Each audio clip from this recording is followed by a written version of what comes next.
Okay, now, as a way of sort of tying together everything we've learned in this movie, let's watch a project manager, some stakeholders, and a sponsor meet to define the scope of the project. Watch and see if you can identify what was good and what was bad about the project manager's performance, but I'll give you a hint. This movie's got a lot more bad than good in it. Let's take a look.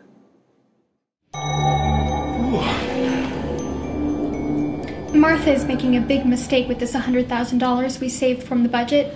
Dan told her to do something bold with it. Well, that's what happens when you get a ski bum for company president. Yeah.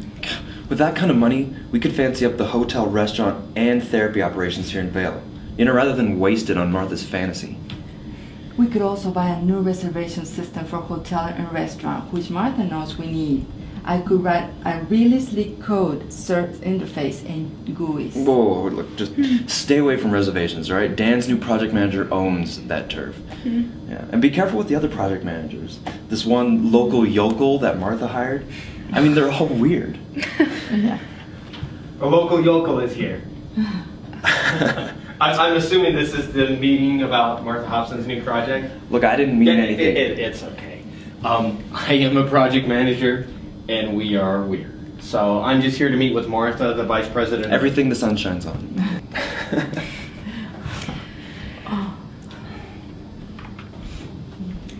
If you were the contract project manager I hired, let's get started.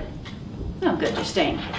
All right, this here is Monica. She runs my hotel and restaurant operations. Judd is my facilities guy. And Ren does all my systems work when she's not tripping over the morons in the IT department. Okay, well, tell me about the project. If word of this leaks out, I will rip out all of your livers. Dan has asked me to do something bold with Vailcrest and the extra budget money we have.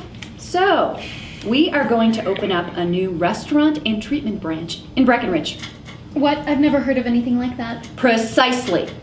We are going to be breaking new ground in the rehabilitation and spa industry.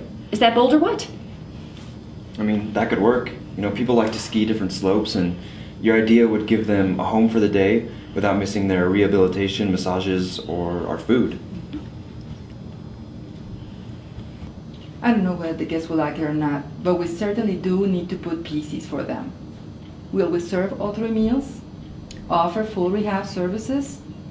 Would that affect our system staff? Those are details, and I'm going to leave that to the project manager and you 3. I trust that you will bring this project to a successful, no, triumphant conclusion. Do you have any questions? Okay, so exactly what kind of staffing will we need at this new operation? And how are we going to market it to your guests? Are we going to take out newspaper ads? Are we going to have people transfer from Vail over to Breckenridge? Are we going to hire new people? How do you want this done? Stop with all the stupid detail. You'll have to work that out in your plan. That's what I'm paying you for. You can work with my people to decide on all that minutia. Okay, what's the budget and what completion date do you want? Very good, Ren. What we're looking at is opening within 120 days and not to spend more than $100,000 on the entire project. Now, this whole project must remain secret until the grand opening. Do you understand? All right, no sense wasting time. You 4 can get started now.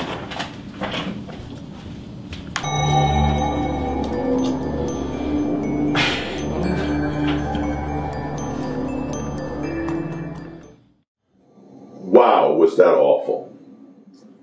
The project manager dived headfirst into the activity trap with the sponsor, never really defined the scope, and agreed she's a little bit nasty, but a difficult sponsor to work with, but that's no excuse.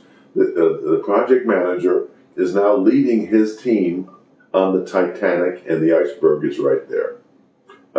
This is going to be very hard to recover from the absence of a scope, and the project manager was intimidated by the sponsor, and as a result, he's going to have a failed project. Just think about how angry she'll be at the the end. Woo! Now, let's go back and look at the right way. So tell me about the project. If word of this leaks out, I will rip out all of your livers. Dan wants me to do something bold with Vailcrest and the extra budget money we have. So, we are going to open up a restaurant and treatment branch in Breckenridge. Oh my God. That's I could great. redesign the whole new place. No, I'm going to do a great system of computers, food and I'm service going to could put just the be wireless. I'm sorry, breaks. just excuse me for a moment. I just need to know how you, Martha, will judge the success of this project. What measures will you use? Good question, but I'll think about that for now. Right now, we need to get started. We have a very short amount of time and a very limited budget, so let's not waste time or money. Oh, I'm sorry. I know you have a busy schedule, but another 5 minutes can really make the difference between success and failure on this project.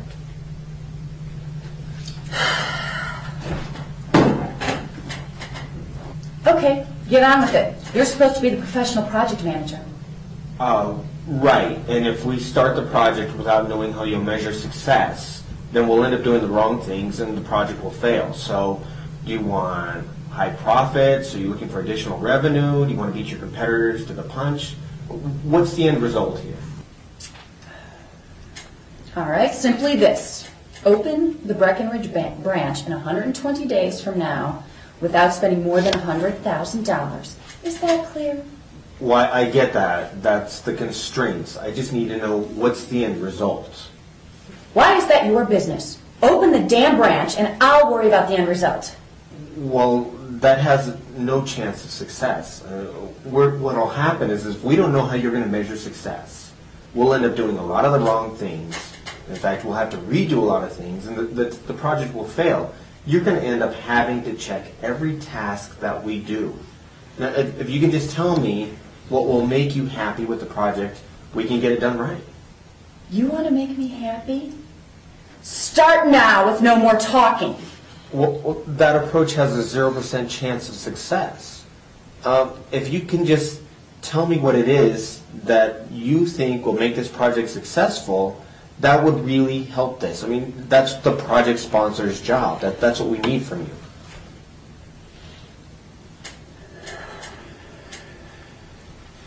You make a very good point. There are many things I want. I want the Breckenridge facility to be profitable, and I want a significant portion of our Vailcrest guests to use it. Oh, okay. So how profitable do you want it to be? Do you want it to pay for itself in 2 years or 3 years? Or do you want to make a certain dollar amount? Good question. I would like a 20% profit and a 1-year return on the investment. And how many guests do you expect to use the facility in Breckenridge? Let's shoot for 20 Vailcrest guests using the facility, Breckenridge facility, every day on average. Okay, so that's perfect. 20 guests a day, 20% profit, and a 1-year payback.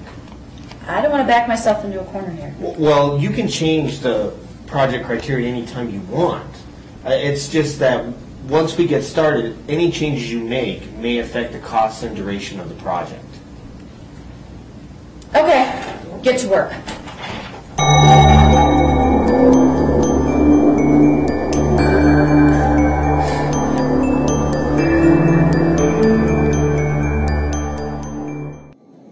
Well, that was a lot better, wasn't it? And it took some courage. The project manager was very polite, but boy, he was insistent about getting a scope, and it's like putting his head in the in the lion's mouth. But the sponsor came around, didn't she?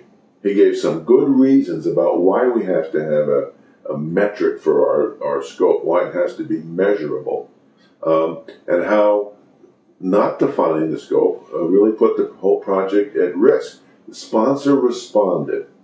I'm not saying that they're great friends now, but we've got a good foundation to move forward on the project, don't we?